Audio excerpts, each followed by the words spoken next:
En medio de los bosques solitarios de Maine, se encontró el cuerpo de una chica de 15 años, mientras todo el pueblo aún creía que ella solo se había escapado de casa o que alguien la había secuestrado para pedir un rescate.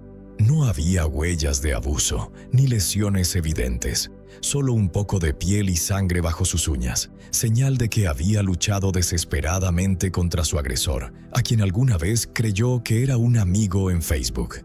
Lo más perturbador no era la muerte en sí, sino el plan enfermizo que había detrás. Un joven creó una cuenta falsa, montó una escena de secuestro, rescate, para convertirte en héroe ante sus ojos, pero terminó convirtiéndose él mismo en asesino. ¿Por qué alguien que dice querer ser un héroe acepta pagar ese papel con la vida de una chica de apenas 15 años? Nicole Cable nació el 12 de agosto de 1997 en Fortinson, una ciudad del estado de Wisconsin. Cuando aún era muy pequeña, sus padres, David Cable y Christine, se separaron. Después de eso, Christine se mudó junto con Nicole y su otro hijo, David Cable Jr. Ellos se mudaron al estado de Maine. No mucho tiempo después, Christine se casó con Jason Wiley, con quien tuvo 3 hijas más, Annabelle, Emma y Julia. Todas las personas que conocían a Nicole la describían como una chica alegre, amable, muy astuta y llena de energía. Al entrar en la preadolescencia se volvió más rebelde, pero nada fuera de lo normal para una chica de su edad. Le gustaba pasar tiempo con sus amigos y siempre estaba conectada con ellos, ya fuera por mensajes de texto o por correo electrónico. A sus amigos les encantaba tenerla cerca porque siempre estaba feliz y sabía ver el lado positivo de las cosas. El tiempo en familia también era muy importante para Nicole. Siempre estaba lista para las salidas que planeaban su padrastro y su madre. Llegado el año 2013, cuando Nicole tenía ya 15 años, encontró su pasión. Trabajaba como modelo para Debs Fashion. Paralelamente, cursaba el segundo año en la escuela secundaria Old Town y ya había formado parte del equipo de porristas de las escuelas Glenburn y Old Town. Su vida podría describirse como la de cualquier otra chica común y corriente, pero todo cambió cuando a principios de ese mismo año conoció a Kyle Dube. Era un joven de apenas 20 años que vivía con sus padres, su hermano y su hija de 4 años en Orono, un pueblo cercano. Desde el primer momento, Kyle intentó conquistar a Nicole, dejando de lado la gran diferencia de edad que había entre ambos. Pero para ella, él solo era un amigo, y no dudaba en dejárselo muy claro. El 11 de mayo de ese año, Kyle y Nicole estaban pasando tiempo juntos cuando él intentó besarla. Ella lo rechazó, pero él se puso muy insistente, hasta el punto de que Nicole tuvo que empujarlo para quitárselo de encima. Después de ese episodio, Nicole les contó a sus amigos que se sentía incómoda en presencia de Kyle. Él, por su parte, le dijo a los suyos que se sentía muy ofendido porque la adolescente lo había rechazado. Mientras tanto, Nicole seguía con su vida, hablando tanto con sus amigos del mundo real como con los del mundo virtual. Así fue como estableció un vínculo muy cercano por Facebook con un chico de su escuela llamado Brian Butterfield. Aunque casi nunca hablaban en persona, por chat la conversación fluía con naturalidad, y Nicole no sospechaba que algo malo pudiera salir de aquello, pero estaba equivocada. El 13 de mayo de 2013, Brian le propuso a Nicole verse en persona con la promesa de que le daría marihuana. Acordaron encontrarse a las 9 de la noche al final del camino de entrada de su casa, en el municipio de Glenburn. Cuando llegó la hora pactada, Nicole le dijo a su madre que saldría un rato para hablar con un amigo, pero que no se alejaría de su calle y que volvería pronto para la cena. Sin embargo, las horas pasaron y Nicole no apareció. Christine y su esposo salieron a la calle para ver si estaba en el lugar donde había dicho antes de irse, pero en toda la cuadra no había rastro de Nicole ni de su amigo. Christine y Jason empezaron a enviarle mensajes de texto a su hija, pero ninguno fue contestado. También intentaron llamarla sin éxito. Después se pusieron en contacto con otros familiares y algunos amigos de la adolescente. Todos coincidían en que nadie la había visto aquella noche y que tampoco sabían con quién podía haberse encontrado. Esa misma noche, Christine fue a la comisaría más cercana para denunciar la desaparición de su hija. Como Nicole era menor de edad, la búsqueda comenzó muy rápido y sin cuestionamientos.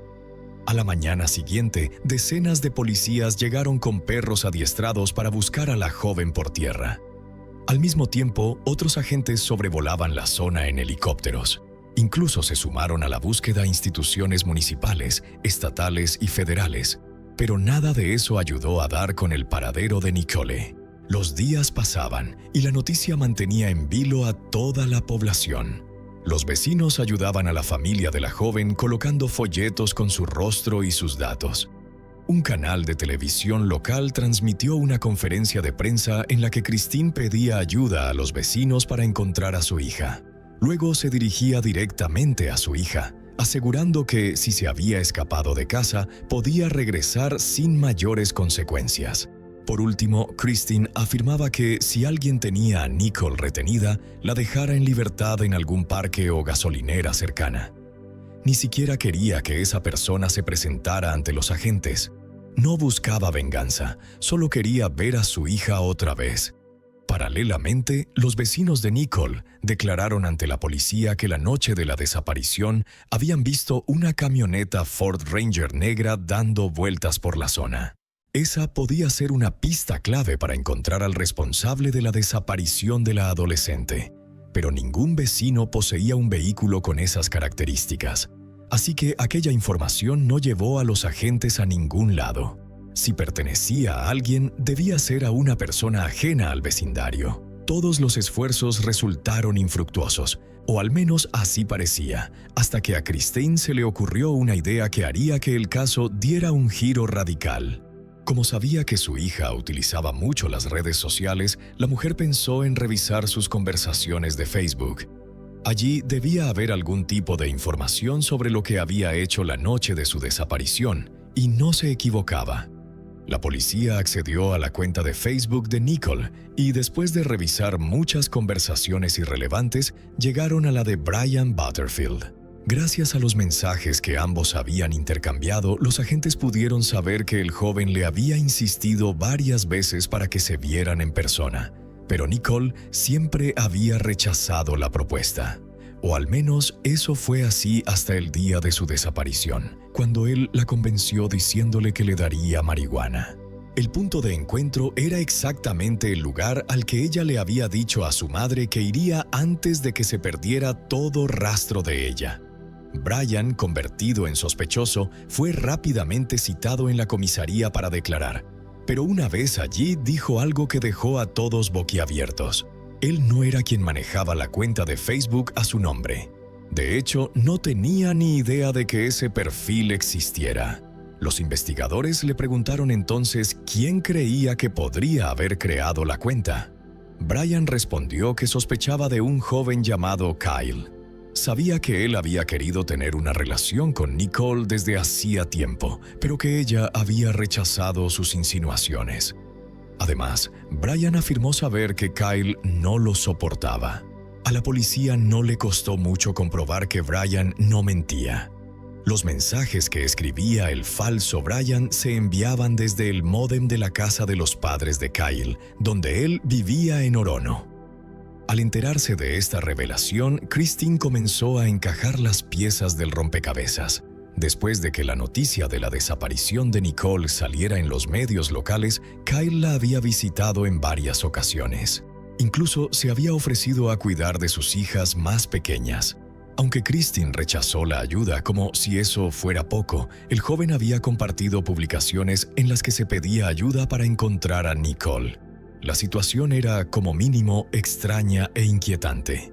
Para ese entonces, los agentes teorizaron que Kyle se había creado una cuenta falsa en Facebook con el nombre de un conocido en común para ganarse la confianza de Nicole, pero todavía no sabían exactamente con qué objetivo. La policía pidió a la empresa Facebook que entregara los registros necesarios para identificar al propietario de la cuenta falsa de Brian Butterfield. Mientras tanto, la búsqueda para encontrar a Nicole continuaba y todos estaban a la espera de novedades. Decenas de agentes del orden utilizando aeronaves y perros y cientos de voluntarios civiles se encontraban intentando seguir su rastro, hasta que finalmente la encontraron, aunque no de la manera que esperaban. Alrededor de las 9:30 de la noche del 20 de mayo, el cuerpo sin vida de Nicole fue descubierto en una zona boscosa de Old Town. El cuerpo fue trasladado al Instituto Forense para la realización de los estudios correspondientes. Allí, los médicos indicaron que la joven no tenía lesiones visibles de agresión física, pero sí piel y sangre debajo de las uñas, lo que indicaba que había intentado defenderse de su atacante. Los médicos extrajeron ADN de debajo de sus uñas al mismo tiempo que los agentes encontraron una gorra de color rojo y un calcetín cerca de la casa de Nicole. De allí también extrajeron un perfil genético y, para sorpresa de nadie, coincidía con el encontrado bajo las uñas de la víctima. También supieron que, debido al estado de descomposición del cuerpo, Nicole había sido asesinada el mismo día en que desapareció, y advirtieron que no había indicios de abuso sexual. Ese mismo fin de semana, en la funeraria Birmingham Funeral Home, ubicada en Main Street, en Old Town, amigos y familiares de Nicole se reunieron para llorar su pérdida. El servicio fúnebre se realizó el lunes en la iglesia bautista de Vesey, donde unas 300 personas se presentaron para brindar sus condolencias a la familia de la joven. Pero el caso aún estaba lejos de terminar, porque la persona de la que Nicole había intentado defenderse tenía que explicar lo sucedido. El 21 de mayo, solo unas horas después del hallazgo del cuerpo, la policía confirmó a los medios el arresto de Kyle. En ese momento, el joven ya se encontraba en la cárcel del condado por otros cargos no relacionados. Pocos días antes se había presentado por voluntad propia para cumplir una condena de 30 días por conducir a más de 130 kilómetros por hora. Los agentes también supieron que el joven tenía en su historial varios cargos más. Uno por portar un arma cargada a los 17 años y otros por robos. Pero todos eran delitos menores, nada comparable a la acusación que enfrentaba ahora. Al día siguiente, Kyle se presentó ante el tribunal para la primera audiencia por el caso de Nicole. Familiares y amigos de la joven vistieron ropa amarilla en honor a su color favorito. A pesar de hacer público el nombre del detenido, los agentes no proporcionaron a los medios más detalles sobre la investigación. Además de arrestar a Kyle, la policía entrevistó a su círculo cercano. Una de las primeras interrogadas fue su novia, Sarah Messenger, quien no dudó en hablar. Relató que Kyle no solo le había admitido haber asesinado a Nicole, sino que además le dijo dónde había dejado el cuerpo. El hermano de Kyle, Dustin Dove, también le contó a la policía lo que sabía. Meses atrás, Kyle le había dicho que creó el perfil falso de Facebook con el nombre de Brian para establecer un vínculo cercano con Nicole. Admitió que tenía la intención de secuestrar a Nicole usando una máscara de esquí para no revelar su identidad. Más tarde, sin el disfraz, Kyle simularía rescatarla de su atacante.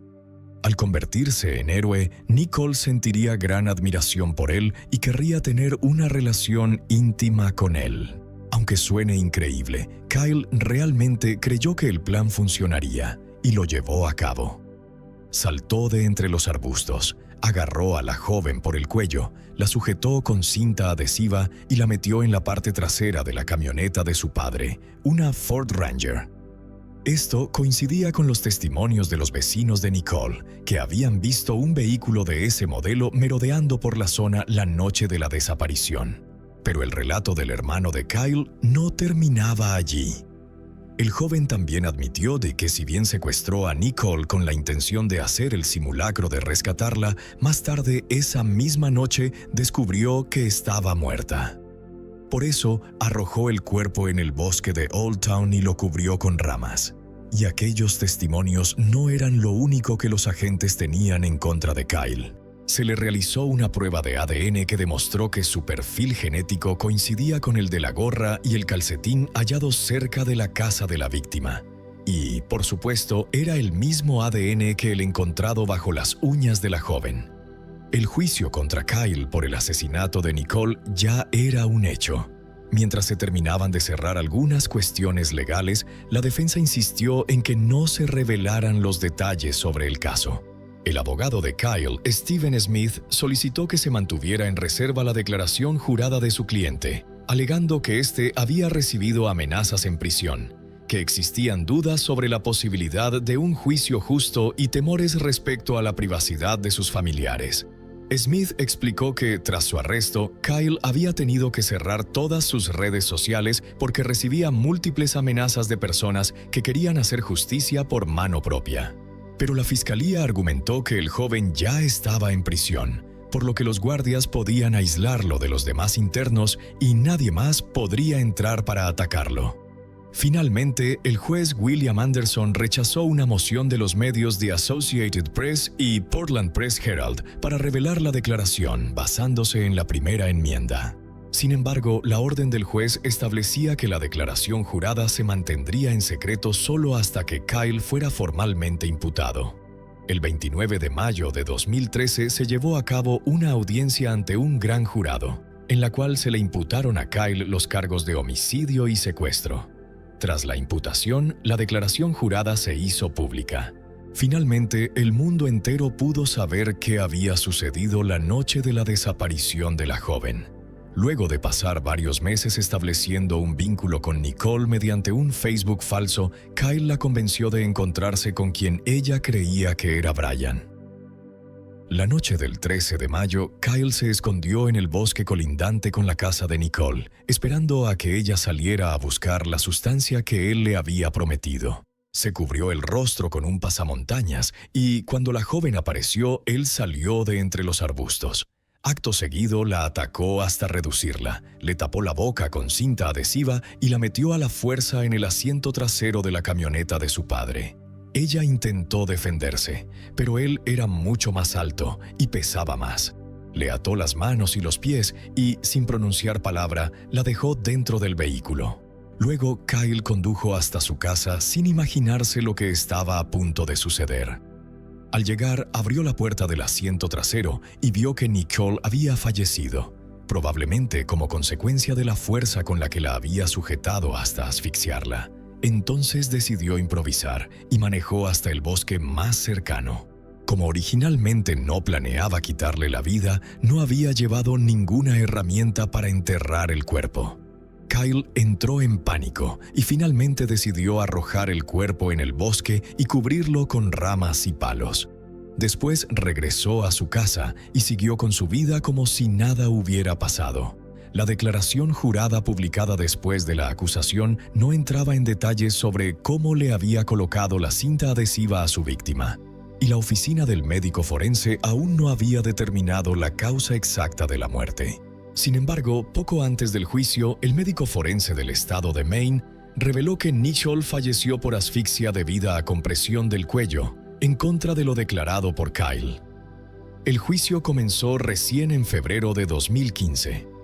La fiscalía afirmó que Kyle Dube secuestró a Nicole para tener relaciones con ella tras concretar un encuentro frente a su casa en Glenburn, haciéndose pasar por otra persona mediante un perfil falso de Facebook, convencido de que de esa forma la policía jamás sospecharía de él.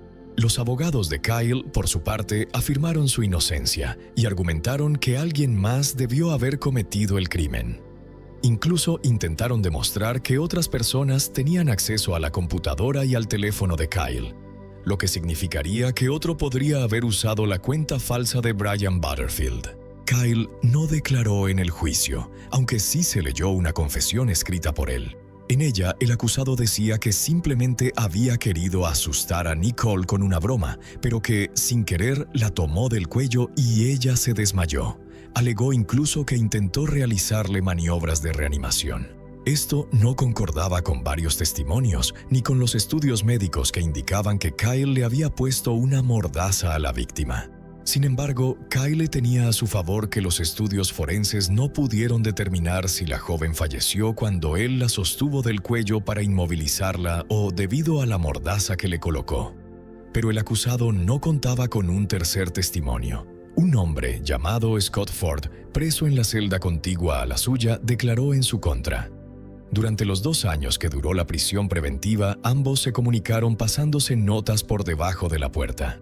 En uno de aquellos escritos, Kyle había confesado que Nicole murió porque él le colocó mal la mordaza. Antes de la sentencia, la defensa intentó un último y desesperado recurso. Señaló a Sarah, la novia de Kyle, como la verdadera culpable del crimen.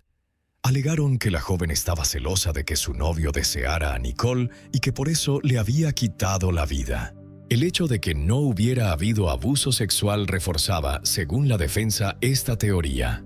Además del perfil falso de Facebook que fue rastreado hasta la casa del acusado, la fiscalía tenía a su favor pruebas de ADN que lo vinculaban con el lugar de los hechos y con el cuerpo de la víctima. Después de 10 días de juicio, pero tras apenas 1 hora de deliberación, el jurado de la Corte Superior del Condado de Penobscot declaró a Kyle Dove culpable de secuestro y asesinato de Nicole Cavell. La vicefiscal general, Lisa Marchesi, dijo que el rápido veredicto reflejaba la aplastante evidencia en contra de Dove. También indicó que el caso era clave para empezar a tener más cuidado con el uso de redes sociales entre adolescentes. La madre de Kyle, Tammy Dove, describió entre lágrimas a su hijo como un padre amoroso para su hija de 4 años y pidió al juez que tuviera en cuenta que todavía era muy joven. Christine, por su parte, pidió entre lágrimas al juez que no mostrara piedad. No quería que el asesino de su hija pudiera salir de prisión y hacerle lo mismo a otra persona. La fiscal general adjunta, Lynn Seña, afirmó que la falta de arrepentimiento del acusado debía ser tomada como un factor agravante significativo. Solicitó una condena de 90 años, 60 por asesinato y 30 por secuestro. El abogado defensor, por otro lado, pidió una sentencia de 45 años y solicitó al juez que mostrara compasión, diciendo que su cliente tenía esperanza de rehabilitación y que podría regresar algún día a la sociedad. A pesar de ello, el viernes 8 de mayo de 2015, Kyle fue sentenciado a 60 años de prisión, 30 por asesinato y 30 por secuestro, que se cumplirían de manera simultánea. Actualmente, Kyle sigue en la prisión del estado de Maine y recién en el año 2065 podrá solicitar libertad condicional o algún tipo de indulto. El joven que alguna vez alimentó la ilusión de convertirse en un héroe, ahora solo es mencionado como un villano dentro de la tragedia que él mismo creó. Puede que no haya planeado matar a Nicole desde el principio, pero el hecho de urdir un plan tan calculado, desde la cuenta falsa de Facebook, la cita nocturna, hasta la escena de rescate escrita y dirigida por él mismo, basta para demostrar que estaba dispuesto a destruir la libertad y las emociones de una chica de 15 años solo para satisfacer su egoísmo. Al final, ese plan no lo convirtió en un héroe a los ojos de Nicole, sino en el hombre que le arrebató la vida a una adolescente que apenas comenzaba a descubrir el mundo. La tragedia de Nicole no es solo la muerte de una víctima inocente, sino también una advertencia para esta época en la que la confianza puede ser robada con un simple mensaje. En una celda fría, quizás Kyle haya comprendido que aquello que quería demostrar nunca existió. Y la sociedad solo puede llegar a una conclusión. Una persona con esa capacidad de manipulación y esa distorsión moral es alguien que, por el bien de todos, debe seguir encerrado para no tener nunca más la oportunidad de repetir una tragedia como esta con nadie. Esta es la historia de Jerome Henry Brudos, un electricista aparentemente normal de Oregón, que ocultaba una habitación del horror justo en el garaje de su casa. Brudos no fue solo un asesino en serie, sino un fanático obsesionado de forma enfermiza con los zapatos de tacón y la lencería femenina. Su historia comenzó con el rencor reprimido desde la infancia a manos de su madre, que luego se transformó en una serie de actos bárbaros. Secuestrar mujeres, posar sus cadáveres con la lencería que había robado y fotografiarlas para preservar el momento. Lo más horrible, le amputó el pie a su primera víctima para usarlo como modelo para su preciada colección de tacones. ¿Qué pudo llevar a un hombre con esposa y 2 hijos a convertirse en un depredador tan sanguinario con rituales tan espeluznantes? Averigüémoslo. Jerome Henry Brudos nació el 31 de enero de 1939 en el pequeño pueblo de Webster, Dakota del Sur. Desde el principio, su vida estuvo marcada por las dificultades. Siendo el segundo hijo, su llegada fue una inmensa decepción para su madre, que había anhelado una niña. Este resentimiento moldeó su infancia, ya que sufrió constantes abusos físicos y emocionales a manos de ella. El afecto fue algo que nunca conoció. Ni palabras amables, ni abrazos reconfortantes, solo duros latigazos e interminables regaños. Durante sus primeros años, la familia Brudos se mudaba constantemente por todo el noroeste del Pacífico, nunca permaneciendo en un lugar por mucho tiempo. Finalmente se establecieron en Salem, Oregón. Para entonces, Jerry era un niño profundamente infeliz, cargando con el peso del abandono y la crueldad. Sin embargo, en medio de su miseria, se encontró con algo que finalmente le dio sentido a su vida. Un día, mientras exploraba un desguace local, se topó con un par de zapatos de tacón alto. Fascinado, se los llevó a casa y a solas en su habitación se los probó. La sensación que le producían le deleitó, pero su momento de curiosidad fue interrumpido abruptamente cuando su madre lo descubrió. Furiosa, ella le arrebató los zapatos y lo castigó severamente. Sin embargo, lejos de disuadirlo, la experiencia solo profundizó su obsesión. Al crecer, su fijación se extendió más allá del calzado para incluir la lencería femenina. Comenzó a robar lencería de las vecinas, ocultando cuidadosamente sus trofeos. A los 12 años, su compulsión escaló. Robaba los tacones de su maestra y la ropa interior de sus compañeras. Sus acciones fueron lo suficientemente alarmantes como para que lo enviaran a terapia e incluso lo hospitalizaran psiquiátricamente. Sin embargo, nada parecía cambiar su comportamiento. La adolescencia solo intensificó sus impulsos. Comenzó a atacar a mujeres, agrediéndolas hasta el punto de la asfixia hasta que perdían el conocimiento antes de huir con sus zapatos. Los artículos robados se convirtieron en objetos de fijación, alimentando sus fantasías de control y dominio. A los 16 años llevó su obsesión un paso más allá. Secuestró a una joven, la agredió físicamente y la amenazó con un cuchillo. Su ataque fue interrumpido por una pareja de ancianos que pasaba, lo que llevó a su detención. Bajo custodia, confesó sin dudarlo. Las evaluaciones psiquiátricas revelaron un profundo odio hacia las mujeres, especialmente hacia su madre, derivado de años de maltrato. Fue diagnosticado con esquizofrenia, aunque los médicos creían que su comportamiento tenía su origen en la inmadurez más que en un peligro real. Creyendo que superaría sus inquietantes tendencias, lo liberaron después de 9 meses. Al llegar a la edad adulta, Jerry intentó integrarse en la sociedad uniéndose al ejército, pero sus inusuales obsesiones lo llevaron a ser dado de baja. Cambiando de rumbo, se formó como técnico electrónico. En 1961, a los 22 años, conoció a Darcy, una chica de 17 años, y se enamoró rápidamente de ella. Se casaron poco después y tuvieron 2 hijos. Sin embargo, Jerry era tan frío y violento con sus hijos como su madre lo había sido con él. El afecto era inexistente y la disciplina venía con violencia. Con su esposa, sin embargo, era intensamente apasionado, pero sus deseos tomaron una forma inquietante. Le confió a Darcy sus fantasías, insistiendo en que ella hiciera las tareas del hogar mientras solo vestía tacones. También exigió fotografiarla en poses sexualmente sugerentes. Aunque incómoda, ella temía enfrentarse a él. Una noche, él se acercó a ella vestido con lencería femenina. Conmocionado por la reacción de ella, pareció herido, como si esperara que ella lo entendiera. Con el tiempo, Darcy descubrió su creciente colección de fotografías de mujeres. Aunque perturbada, lo dejó pasar. Finalmente, ella se negó a tener relaciones íntimas con él. A mediados de los 1960, Jerry comenzó a sufrir fuertes dolores de cabeza y frecuentes desmayos.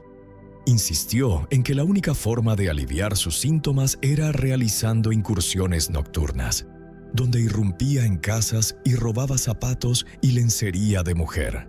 Estos artículos robados eran su tesoro, cuidadosamente guardados en su garaje, un lugar que custodiaba ferozmente para asegurarse de que nadie interrumpiera su mundo secreto. Había instalado un sistema de intercomunicación que le alertaba si alguien se acercaba. Después de años de robo y obsesión, en 1968, Jerry decidió llevar sus fantasías a un nivel mucho más oscuro. Linda Slawson, de 19 años, era una vendedora a domicilio que intentaba ahorrar dinero para la universidad. El 26 de enero de 1968, su ruta de ventas la llevó a un tranquilo vecindario en Portland, Oregón. Cuando llamó a la puerta de Jerry, él se sintió inmediatamente atraído por ella, despertando sus deseos más perversos. La engañó para que entrara con mentiras, a pesar de que su esposa e hijos estaban en casa almorzando. Tan pronto como ella entró, él la golpeó con fuerza, dejándola inconsciente antes de arrastrarla en silencio al garaje. Ningún miembro de su familia escuchó nada. Dentro de su habitación secreta, estranguló a Linda hasta la muerte. Luego la desnudó cuidadosamente, reemplazando su ropa con artículos de su colección. Luego deslizó tacones en los pies de la chica sin vida y la posó para tomar una serie de fotografías, conservando el momento para siempre. Después de su primer asesinato, Jerry se dio cuenta de que no podía mantener el cuerpo de Linda en el garaje indefinidamente. Decidido a conservar una parte de su crimen, usó una sierra para metales para cortarle el pie izquierdo, colocándolo en el congelador. Su intención era grotesca. Planeaba usarlo como modelo para moldear los zapatos de tacón que coleccionaba. El resto de su cuerpo fue desechado en un río, atado a un motor de automóvil antes de ser arrojado desde un puente. Al regresar a casa, se fijó en el pie amputado, deslizándole diferentes pares de tacones y tomando fotografías. Se convirtió en su trofeo más preciado. Mientras tanto, la desaparición de Linda pasó desapercibida durante semanas. Su familia denunció su desaparición, pero la editorial para la que trabajaba no tenía registros de las casas que había visitado ese día. Rastrear sus movimientos fue imposible. Finalmente, la policía encontró su coche abandonado, pero no había signos de lucha, ni pertenencias perdidas, nada que indicara un acto criminal. Si había sido secuestrada, el perpetrador había sido extremadamente meticuloso. Sin pistas, los investigadores pasaron a otros casos y el caso se enfrió. Jerry, sin embargo, se regocijó. Creía que había cometido el crimen perfecto, pero la satisfacción no duró. Su sed de violencia solo se hizo más fuerte. En los meses siguientes perfeccionó su método, atacando repetidamente. El 26 de noviembre de 1968, Jan Whitney, de 23 años, regresaba a casa para el Día de Acción de Gracias cuando su coche se averió entre Salem y Albany. El incidente proporcionó la oportunidad perfecta para que Jerry apareciera como un extraño servicial. Se ofreció a llevarla para que pudiera llamar a una grúa y ella aceptó, sin ver motivos para desconfiar. Pero mientras conducían, él la atacó repentinamente con una correa de cuero antes de agredirla aún más. Luego colgó su cuerpo en su garaje, dejándolo suspendido de una polea durante varios días. Durante ese tiempo la vistió, le tomó fotografías y volvió a agredirla, llevando su depravación aún más lejos. Le amputó un seno y creó un molde de plástico, convirtiéndolo en un macabro pisapapeles. Cuando finalmente terminó, ató su cuerpo a un objeto metálico pesado y lo arrojó a un río. Días después, la policía descubrió el coche de Jan abandonado al costado de la carretera cerca de Albany, precisamente donde se había averiado. El coche estaba cerrado con llave y las autoridades teorizaron que ella podría haber buscado ayuda de un automovilista que pasaba. Al igual que Linda, antes que ella, Jan simplemente se había desvanecido. Sin pistas, sin testigos y sin evidencia que la respaldara, Jerry permaneció intocable y su sed de sangre solo se intensificó. El 27 de marzo de 1969, Karen Sprinker, de 18 años, aparcó fuera de una tienda por departamentos sin saber que estaba a solo unos instantes de un calvario. Cuando salió, Jerry, esta vez disfrazado con ropa de mujer, apareció y la obligó a subir a su coche a punta de pistola. La condujo directamente a su garaje, donde una vez más realizó su espantoso ritual. La obligó a modelar su colección de lencería, fotografiándola en poses inquietantes antes de estrangularla con la polea del garaje. Incluso muerta, su crueldad continuó. Mutiló su cuerpo, cortándole los senos para crear más moldes de plástico. Finalmente, como había hecho antes, hundió los restos y los desechó en un río. Esa tarde, la madre de Karen la esperaba en un restaurante del centro, ansiosa por reunirse con su hija después de meses de distancia. Pero Karen nunca llegó. Después de esperar más de una hora, su madre se alarmó y llamó a la policía. Los investigadores localizaron rápidamente su coche en el garaje de la tienda por departamentos, con sus llaves y pertenencias todavía dentro. Los testigos informaron haber visto a una mujer alta y de aspecto extraño en la zona ese día, pero uno insistió en que había reconocido que la mujer era en realidad un hombre disfrazado. Aunque fue un detalle inusual en ese momento, las autoridades no tenían motivos para conectarlo con la desaparición de Karen. Menos de un mes después, el 21 de abril de 1969, Sharon Wood, de 24 años, dejó su trabajo en Portland para reunirse con su exmarido y discutir su divorcio. Cuando llegó a su coche en un aparcamiento subterráneo, sintió de repente algo duro presionado contra su espalda. Una voz le ordenó que no gritara. Al darse la vuelta, vio a un hombre alto y pecoso apuntándola con una pistola. Era Jerry, buscando a su próxima víctima. Sharon no tenía intención de convertirse en otra estadística. Ella luchó con todas sus fuerzas. Durante el forcejeo, le mordió la mano, haciéndole sangrar, y trató de arrebatarle el arma. Furioso, él le golpeó la cabeza contra el hormigón, dejándola momentáneamente aturdida. Pero antes de que pudiera terminar lo que había comenzado, escuchó pasos acercándose. Presa del pánico, huyó, dejando a Sharon magullada pero viva. Un testigo llamó a la policía y Sharon proporcionó una descripción detallada de su atacante. Un hombre alto, de ojos azules y pecoso. Pero cuando los investigadores registraron la zona, no se encontró a nadie que coincidiera con la descripción. Justo al día siguiente, el 22 de abril, él intentó secuestrar a Gloria Smith, de 15 años, en Salem. Intentó obligarla a subir a su coche, pero ella logró escapar e informó del incidente. Al igual que Sharon, describió a un hombre grande y pecoso que conducía un coche deportivo. Los investigadores notaron las similitudes entre ambos ataques, pero sin pruebas físicas, el sospechoso seguía sin ser identificado. Luego, el 23 de abril, Linda Sally, de 22 años, fue de compras para comprarle un regalo a su novio. Mientras caminaba por el aparcamiento del centro comercial, Jerry se acercó a ella, blandiendo una placa de policía falsa.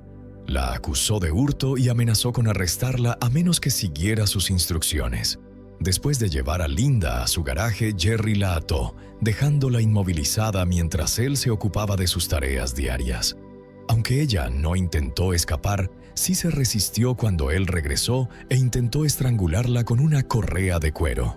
Lamentablemente, su resistencia no fue suficiente para salvar su vida. Una vez que ella ya no tenía vida, él procedió con sus habituales rituales retorcidos. Pero esta vez dudó en mutilar su cuerpo. Encontró su piel demasiado suave, demasiado inmaculada para su habitual acto macabro.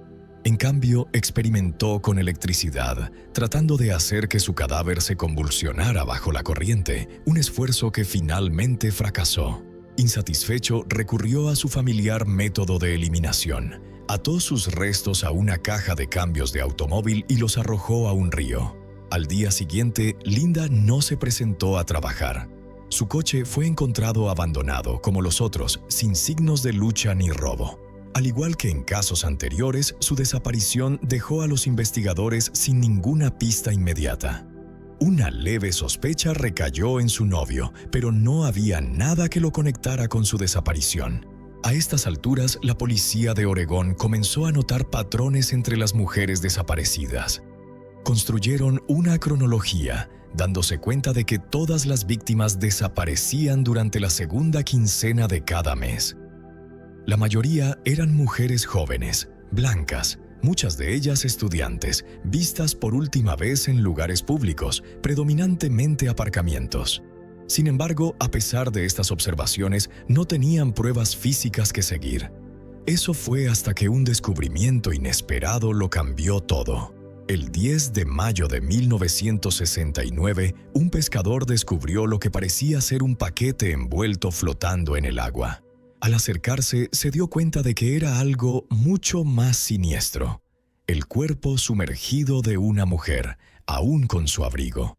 El cuerpo había sido atado a una caja de herramientas pesada.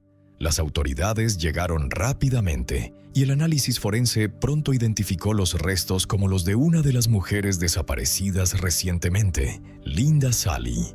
La autopsia confirmó que había sido estrangulada, con notables lesiones post-mortem. 2 pinchazos, uno a cada lado de su pecho, rodeados de quemaduras, evidencia de que alguien había usado descargas eléctricas en su cadáver. Los investigadores estaban ahora seguros de que estaban lidiando con un asesino sádico que obtenía placer en torturar a sus víctimas incluso después de la muerte. 2 días después, mientras los buzos continuaban buscando en el río, hicieron otro sombrío descubrimiento. Un segundo cuerpo, muy descompuesto y atado a un motor de automóvil, fue sacado del agua. Los nudos coincidían con los encontrados en Linda, lo que indicaba que el mismo asesino era responsable de ambos homicidios. La víctima había sido estrangulada, probablemente con una correa de cuero. Los investigadores sospecharon fuertemente que el segundo cuerpo pertenecía a Karen. Su madre había descrito el atuendo que llevaba cuando desapareció, y la ropa del cuerpo encontrado coincidía, excepto por un detalle. La víctima también llevaba un sujetador negro de talla grande relleno de pañuelos de papel marrones arrugados. Evidentemente, esto era parte de la extraña fantasía del asesino. Cuando los registros dentales confirmaron que el cuerpo era de hecho el de Karen, los detectives se dieron cuenta de que estaban oficialmente a la caza de un asesino en serie. Decididos a localizarlo, los investigadores elaboraron un perfil psicológico del sospechoso. Probablemente tenía entre 20 y 30 años. Tenía experiencia en trabajos eléctricos, lo que se demostraba por el alambre de cobre utilizado para atar a las víctimas, y era metódico en sus acciones. Los nudos dobles utilizados en las ataduras sugerían a alguien con habilidad manual, posiblemente un técnico o ingeniero. También teorizaron que había crecido en una familia dominada por una madre abusiva, lo que podría explicar su profunda rabia hacia las mujeres. A pesar de este prometedor perfil, todavía no tenían un sospechoso claro. Recurriendo a las conexiones sociales de Karen, los detectives visitaron su universidad. Interrogaron a sus compañeros de clase, con la esperanza de descubrir cualquier encuentro inusual antes de su desaparición. Varios estudiantes informaron haber recibido llamadas telefónicas inquietantes de un hombre que las presionaba para tener citas. Otros mencionaron a un hombre pelirrojo, fornido y sospechoso que merodeaba con frecuencia por el campus. El avance se produjo cuando una estudiante relató un encuentro reciente con un hombre que se identificó como un veterano que solo quería a alguien con quien hablar. Ella había accedido a reunirse con él en el campus y proporcionó una descripción. Era alto, de pelo claro y lleno de pecas. Esto coincidía con la descripción dada por las víctimas anteriores que habían logrado escapar. La estudiante recordó que, durante su conversación, el hombre hizo comentarios inquietantes sobre las mujeres desaparecidas cuyos cuerpos acababan de ser encontrados en el río. Cuando él la invitó a dar un paseo, ella se negó, sintiendo que algo andaba mal. Antes de irse, él prometió volver a llamarla a la semana siguiente. Los detectives ahora vieron una oportunidad. Instaron a la joven a aceptar su próxima llamada y concertar otra reunión mientras la policía se preparaba para intervenir. El 25 de mayo, como se esperaba, el hombre volvió a llamar. La estudiante aceptó reunirse con él y 1 hora después él llegó a la universidad. Era exactamente como se le había descrito: alto, pecoso y con sobrepeso. Los detectives que esperaban cerca prestaron atención inmediatamente. Cuando fue interrogado, el hombre se presentó cortésmente. Su nombre era Jerry Brudos. Explicó que trabajaba como electricista, vivía en Salem con su esposa y sus 2 hijos y parecía completamente tranquilo. Su compostura era inquietante, ni ansiedad, ni señales de que se sintiera amenazado por la policía. Sin pruebas concretas para detenerlo, los detectives no tuvieron más remedio que dejarlo ir. Sin embargo, antes de que se marchara, anotaron su matrícula. De vuelta en la comisaría, los investigadores cotejaron su información con la base de datos policial y descubrieron 2 detalles cruciales.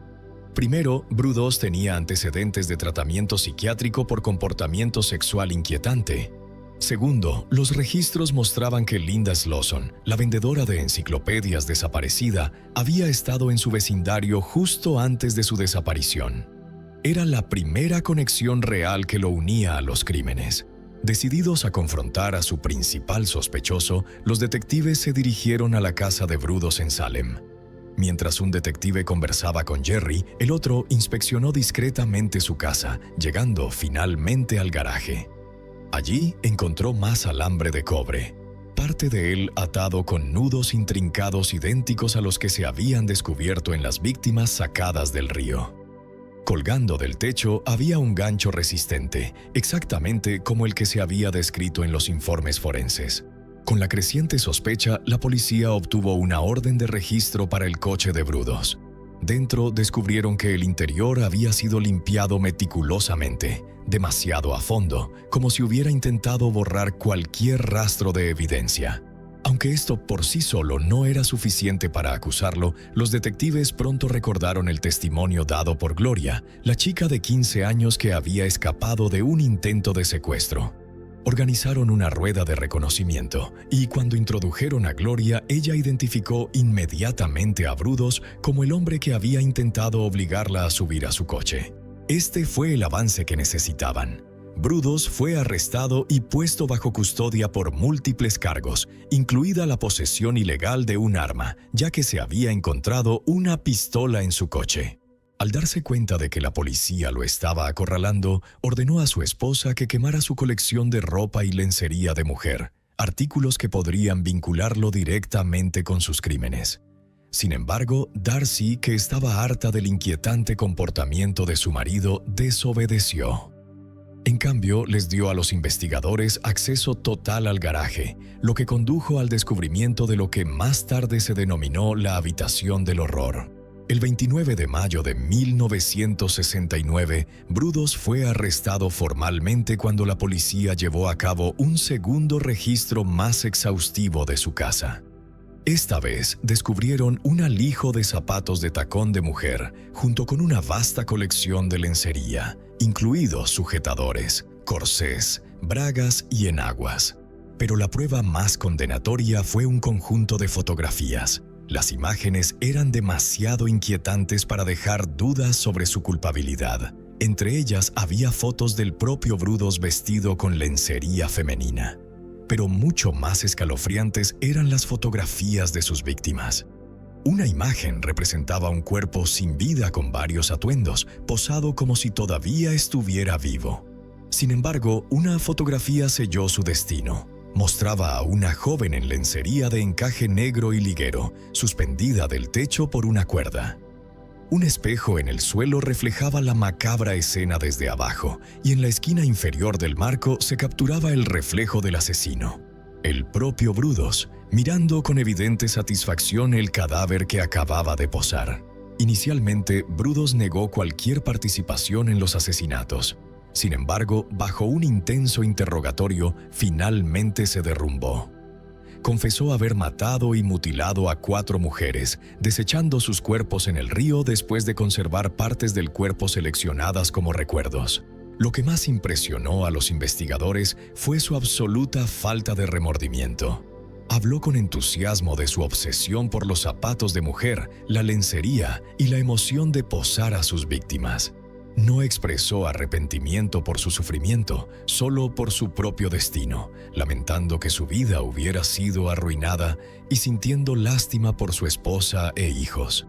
El 4 de junio de 1969, Brudos fue acusado formalmente. Inicialmente se declaró inocente y su juicio pronto se convirtió en un fenómeno mediático. Intentó alegar locura, retratándose a sí mismo como una víctima de su madre abusiva, quien había moldeado sus tendencias perversas. Incluso lloró ante los psiquiatras, esperando ganarse su simpatía. Pero los expertos no se dejaron engañar. 7 psicólogos revisaron su caso y rechazaron su súplica de locura, diagnosticándolo en cambio con trastorno de personalidad antisocial. Concluyeron que, aunque estaba profundamente perturbado, era plenamente consciente de que sus acciones estaban mal. Fue descrito como un psicópata narcisista con un coeficiente intelectual alto, calculador, manipulador y completamente ensimismado. Al darse cuenta de que no había posibilidad de absolución, Brudos cambió su declaración. Confesó los asesinatos de Jan Whitney, Karen Sprinker y Linda Sallee. También admitió haber matado a Linda Slawson, la vendedora de enciclopedias, pero nunca fue condenado por su asesinato, ya que su cuerpo no fue encontrado, y él tampoco conservó fotos de ella. El 28 de junio de 1969, el tribunal sentenció a Brudos a 3 cadenas perpetuas consecutivas sin posibilidad de libertad condicional. Su reinado de terror había terminado oficialmente. Su esposa, Darcy, fue arrestada e investigada brevemente como posible cómplice. Un vecino afirmó haberla visto ayudando a Brudos con una de sus víctimas, pero no hubo pruebas concretas que respaldaran esa afirmación. Sin evidencia de su participación directa, fue absuelta.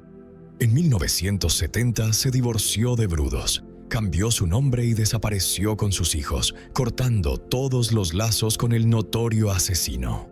Mientras tanto, Brudos fue enviado a la Penitenciaría Estatal de Oregón, donde mantuvo una apariencia de buen comportamiento. Siguió obsesionado con los tacones, incluso escribiendo a las empresas de zapatos solicitando catálogos como sustituto de sus fantasías. La vida en prisión no fue fácil para él. A menudo era blanco de sus compañeros reclusos, uno de los cuales le cortó la garganta en un ataque que requirió numerosos puntos. A partir de entonces, Brudos se retiró del centro de atención, negándose a conceder entrevistas por temor a que su notoriedad incitara más violencia contra él. A lo largo de los años presentó múltiples apelaciones, incluida una en la que argumentó que su infame fotografía con una de las víctimas era inadmisible porque la víctima no era una de las 3 mujeres por cuyo asesinato había sido condenado.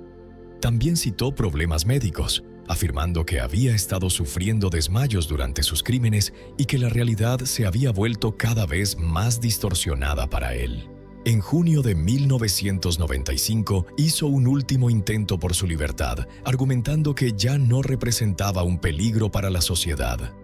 La Junta de Libertad Condicional de Oregón rechazó rápidamente su solicitud, indicando que permanecería tras las rejas por el resto de su vida. No habría más audiencias. Los últimos años de su vida estuvieron marcados por el deterioro de su salud. Después de sufrir cáncer de hígado durante varios años, murió en la enfermería de la prisión el 28 de marzo de 2006, a la edad de 67 años. En el momento de su muerte, Jerome Henry Brudos era el recluso que más tiempo llevaba cumpliendo condena en el Departamento Correccional de Oregón. A pesar de estar encarcelado, nunca dejó de escribir a las empresas de zapatos, tratando de mantener su obsesión enfermiza hasta su último aliento, poniendo fin por completo al aterrador reinado del asesino fetichista de zapatos. Aquella noche, Savington se sumió en el frío cortante del invierno inglés. Un frío que parecía congelar todo el vecindario tras las ventanas con las cortinas bien corridas. En la pequeña calle llamada Kilburn Drive, la luz amarilla que se filtraba desde unos pocos ventanales hacía el paisaje aún más apacible. Sin ruido de coches, sin voces, solo la quietud familiar de una zona residencial tranquila. Pero entonces, en un instante fugaz, aquella calma se desgarró. Un vecino salió al exterior y, entre la niebla espesa, notó algo extraño al final de la entrada de la casa de enfrente. una silueta oscura tendida e inmóvil en el suelo. Se quedó paralizado. ¿Era una bolsa de basura? ¿O una persona? A la tenue luz de la farola, aquella forma fue haciéndose más nítida, y solo unos minutos después, las sirenas de emergencias rompieron la noche. Policías, bomberos y sanitarios acudieron en masa. Toda la calle quedó acordonada. Los vecinos entreabrían las cortinas, atónitos, sin entender qué estaba pasando. Y entonces aparecieron cosas jamás vistas en ningún incidente por la zona. Trajes protectores totalmente herméticos, focos de gran potencia, equipos para manejo de sustancias químicas. A la luz blanca y gélida, los investigadores por fin lo vieron con claridad. En el suelo estaba el cuerpo de Liam Smith, de 38 años. El hombre al que todo el barrio estaba acostumbrado a saludar cada mañana. Le habían disparado directamente en la cara y su cuerpo había sido rociado con sustancias corrosivas, claramente para borrar huellas y ralentizar la identificación. La escena dejó a todos mudos. No era un robo, ni una explosión de violencia repentina. El método era demasiado meticuloso, demasiado frío. Un asesinato calculado con una minuciosidad escalofriante. Y la única pregunta que retumbaba en la cabeza de todos era: ¿quién podría hacerle eso a Liam, un hombre afable, sin rencillas con nadie? Nadie había pensado jamás que Liam pudiera estar en peligro. No tenía vínculos con el crimen, no tenía enemigos y ni siquiera estaba en el radar de nadie. A ojos de todos, Liam Smith era un hombre corriente, un padre entregado de 2 hijos que vivía plenamente para su familia y su trabajo. Dirigía una pequeña empresa eléctrica llamada LPS Electrical and Build Limited, donde se le conocía como un jefe laborioso, fiable y bondadoso. Antes había servido en el ejército, un tramo de vida que lo hizo más sereno, firme y responsable. Quienes conocían a Liam hablaban de él con respeto y afecto. Era de los que detenían lo que estaban haciendo para ayudar a un vecino en apuros. Un padre presente en cada momento importante de sus hijos. Su hermana, Gemma, lo llamaba su roca, la persona en la que toda la familia podía confiar en cualquier circunstancia. Tras su muerte repentina, frente a su pequeña casa se apilaron flores y tarjetas de pésame. Los vecinos se detenían en silencio, dejaban una flor, una nota y se iban sin palabras. La comunidad no lograba aceptar que un hombre tan bueno como Liam hubiera terminado su vida en una tragedia. Y mientras ese dolor no se apagaba, la policía comenzó a desandar los últimos pasos de Liam para averiguar qué había ocurrido realmente. Las primeras pistas llevaron a los agentes a un hallazgo inesperado, una aplicación de citas. Resulta que hacía años Liam había conocido a una mujer a través de Tinder. Al principio, aquel vínculo parecía simple y pasajero, como tantos encuentros en línea.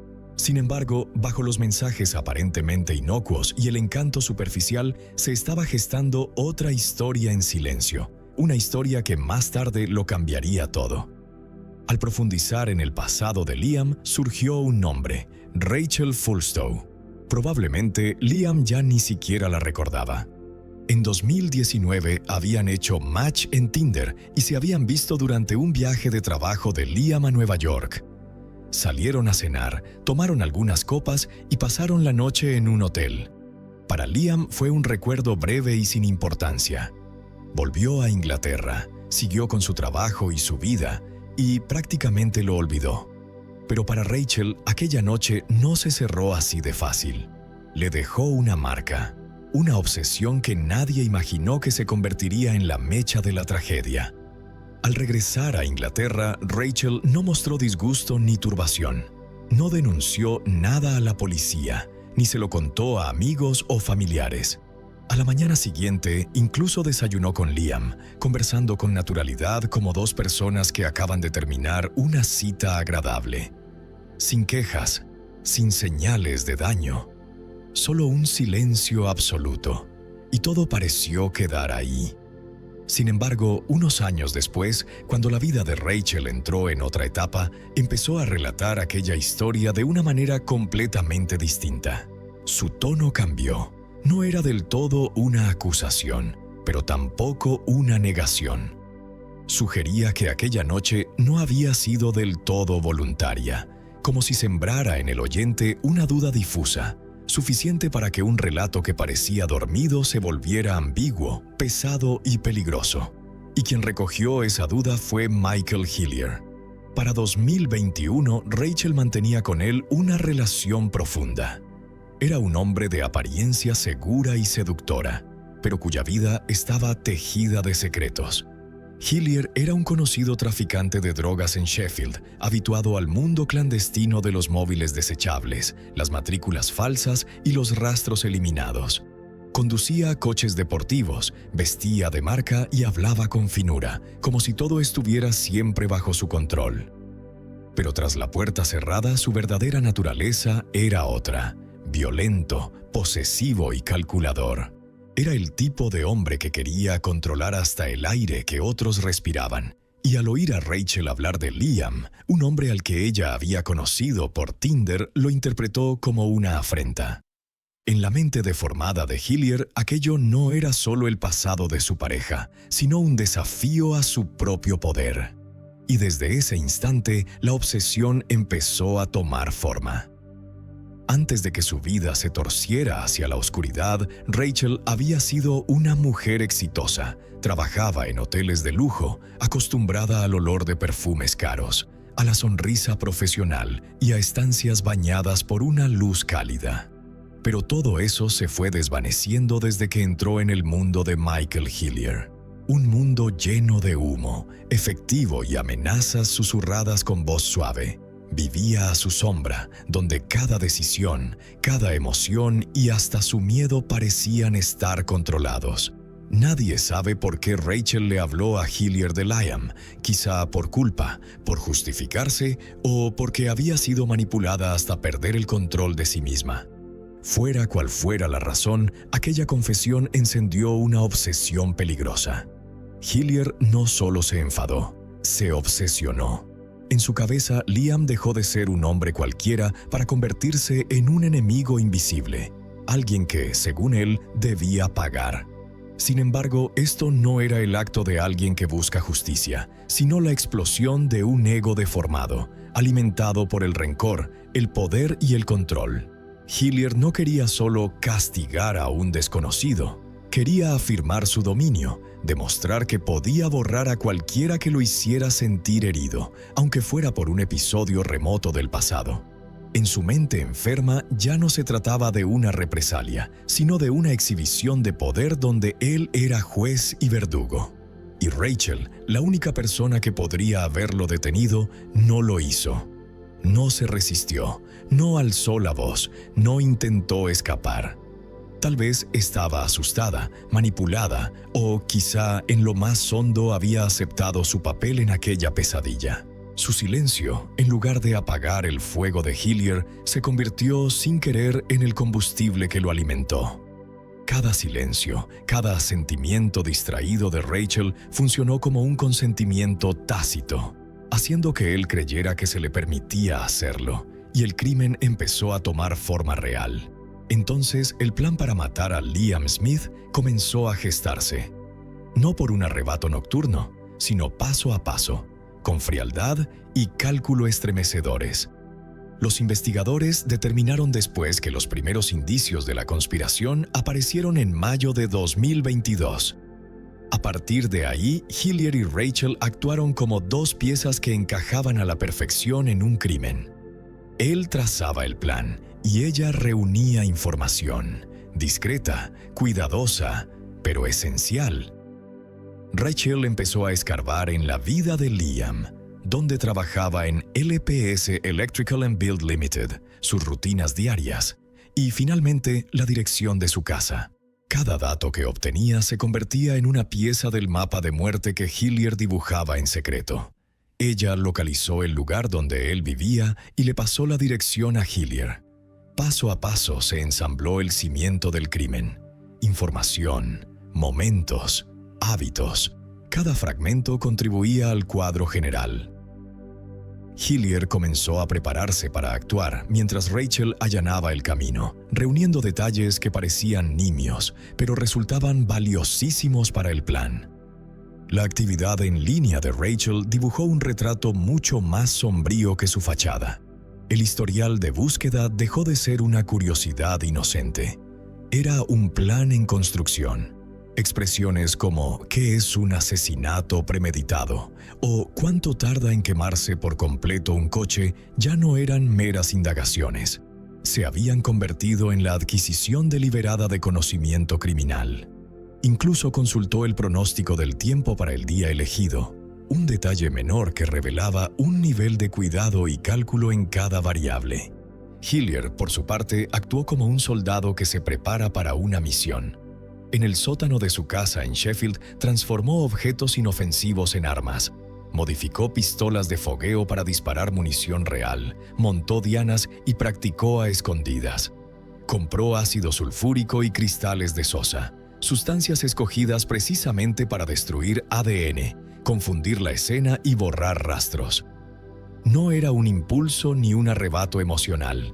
Era una estrategia diseñada al milímetro, desde las herramientas hasta el método de encubrimiento.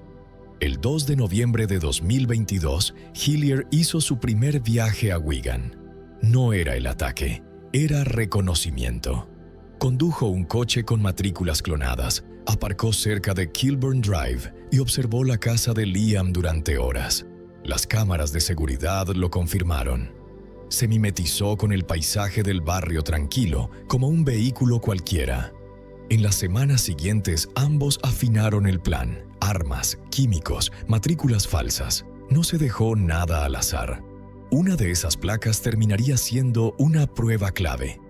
La fecha elegida fue el 24 de noviembre de 2022. Aquella mañana, Hillier salió de Sheffield con todo lo necesario. El arma modificada, el ácido, los cristales de sosa y un chaleco de alta visibilidad para hacerse pasar por un operario. Al mediodía volvió a aparcar en Kilburn Drive, esta vez frente a la casa de Liam. Esperó 10 horas. Los vecinos vieron el coche, pero nadie sospechó. Las cámaras captaron a Hillier caminando alrededor del vehículo, ajustándose el chaleco como si ensayara lo que estaba a punto de ocurrir. Cuando cayó la noche, Hillier pasó a la acción. Sobre las 6:30 de la tarde, con una linterna frontal, caminó hacia la casa de Liam. La luz sugería una urgencia laboral, una razón para llamar a la puerta, un motivo para que Liam saliera. Y él salió. Segundos después, un disparo quedó registrado por una cámara cercana. Un único tiro, a corta distancia, directo al rostro de Liam. Cayó desplomado en la entrada, pero Hillier no había terminado. Condujo alrededor de la manzana y regresó. Del maletero sacó las botellas de ácido y los cristales de sosa y los vertió directamente sobre el cuerpo de Liam. El objetivo era claro: destruir pruebas y deformar la escena del crimen. Luego desapareció. Cuando llegaron los servicios de emergencia, la escena era dantesca. Restos químicos por todas partes, el aire cargado de vapores. La calle tranquila se había convertido en el epicentro de un asesinato brutal y calculado. La policía entendió de inmediato que no era un acto al azar. Era una ejecución cuidadosamente orquestada, fría y premeditada. Mientras agentes y sanitarios trataban de controlar la situación en el lugar, Hillier regresaba en silencio a Yorkshire. El coche relacionado con el crimen fue incendiado junto con las matrículas falsas, todo con el fin de borrar rastros. Rachel también desempeñó su papel en la fase final del crimen. Guardó silencio y limitó el uso del teléfono para evitar ser rastreada. Pero no imaginó que todo, historial de búsquedas, registros de ubicación, información sobre Liam, ya estaba guardado. Y en lugar de esconderse, la pareja hizo lo impensable. Pocos días después de la ejecución, tomaron un avión rumbo a Jamaica. Durante 2 semanas vivieron con lujo. Montaron a caballo en aguas turquesas, bebieron cócteles bajo el sol del Caribe y sonrieron en las fotos como si Kilburn Drive nunca hubiera existido, como si la vida de Liam no les hubiera sido arrebatada. Para la policía, aquello no era solo arrogancia, era la prueba de su absoluta falta de remordimiento. La policía de Greater Manchester trabajó día y noche. Revisaron cientos de horas de vídeo, rastreando cada vehículo visto cerca de la casa de Lem el 24 de noviembre de 2022. Un detalle se repetía: un coche aparcado durante horas, casi sin moverse, que desapareció justo después del disparo. Tras un llamamiento público, la policía de South Yorkshire informó que había detenido ese mismo vehículo semanas antes. Al volante, Michael Hillier. Desde entonces, la investigación cambió de rumbo. Hillier se convirtió en el principal sospechoso. Un examen más profundo reveló su implicación en el cultivo de cannabis a gran escala, el uso habitual de teléfonos desechables y sus movimientos discretos. Pero, por muy cuidadoso que fuera, dejó rastro. Los datos telefónicos lo situaron en Wigan la noche del asesinato. Cuando la pareja regresó de Jamaica, la red ya se estaba cerrando. Hillier fue detenido en enero de 2023. Rachel fue citada a declarar como testigo, pero mintió una y otra vez. Al presentarles las pruebas, su historial de búsquedas, su papel en la obtención de información y su silencio durante la preparación, su aparente calma comenzó a resquebrajarse. Ella no era una mera espectadora, era parte del crimen. En febrero, Rachel fue arrestada. El crimen perfecto que creyeron haber cometido se vino abajo. Cada acción, cada búsqueda, cada trayecto fue reconstruido. Todo encajó en una única línea temporal que señalaba una verdad. Habían planeado el asesinato de Liam Smith paso a paso. Para la familia de Liam, nada podía borrar la helada noche del destino. Kilburn Drive, antaño apacible, se convirtió en un lugar de carpas forenses, coches policiales y cámaras. Pero detrás de los titulares había una familia de luto, que había perdido a un padre, a un hijo, a un hermano querido. Lo que quedó fue dolor y una pregunta: ¿cómo un plan tan sin sentido pudo prepararse con tanta minuciosidad? Los dos hijos pequeños de Liam quedaron huérfanos de padre. El hombre que solía arroparlos, que trabajaba sin descanso para cuidar de ellos, ya no estaba. Los vecinos lo recordaban como un padre siempre sonriente, siempre presente. Ahora esos niños crecerán sin la mano firme del hombre que más los amaba. A medida que se conocieron los detalles, el disparo, los químicos, el cuerpo profanado, el dolor se volvió más hondo. La imagen de Liam, amable, trabajador, dedicado a su familia, parecía imposible de reconciliar con la brutalidad de sus últimos momentos. Todo resultaba irreal. Ningún juicio ni sentencia podría aliviar ese vacío, pero se aferraban a una cosa: la verdad. Creían que solo la verdad traería justicia y un poco de paz. Ese momento llegó el 20 de julio de 2023 en el Minshull Street Crown Court, en Manchester. La sala estaba llena de periodistas, policías y familiares de la víctima, personas dispuestas a enfrentarse a quienes habían destrozado su mundo. El fiscal Jason Peter presentó el caso con todo detalle: meses de preparación, armas, químicos, la absoluta frialdad. Lo llamó por su nombre: un asesinato premeditado disfrazado de venganza. La defensa intentó cambiar la narrativa. Michael Hillier admitió haber matado a Liam, pero sostuvo que se trató de homicidio imprudente. Un arrebato, dijo, provocado por la afirmación de Rachel de que aquella noche de Tinder no había sido totalmente consentida. Aseguró que no era un asesino, solo un hombre que intentaba arreglar un error. Rachel negó todo. Dijo que no participó en el plan, que no sabía nada del ataque y que no creía que Hillier fuera capaz de algo así. Pero las pruebas contaban otra historia: su historial de búsquedas, las consultas del tiempo, la investigación sobre la vida de Liam. Todo estaba ahí, y el jurado lo creyó. Tras 6 semanas de juicio, llegó el veredicto: culpables, ambos. El 25 de agosto de 2023, el ambiente en la sala del Tribunal Superior de Minshall Street era denso y tenso. Cuando el juez comenzó a leer la sentencia, todas las miradas se clavaron en los acusados. Michael Hillier, de 39 años, de Sheffield, fue condenado a cadena perpetua con un mínimo de 33 años antes de poder optar a revisión. A su lado, Rachel Fulstow, de 37 años, de York, recibió también cadena perpetua, con un mínimo de 30 años. Hillier mantuvo el gesto helado. Rachel bajó la cabeza, con la mirada vacía. Sin disculpas, sin lágrimas. En las filas de atrás, la familia de Liam rompió a llorar. Su madre, temblorosa, estrechó la mano de su esposo. Su hermana, Gemma, no pudo contener los sollozos al oír el nombre de Liam mencionado por última vez en la sentencia.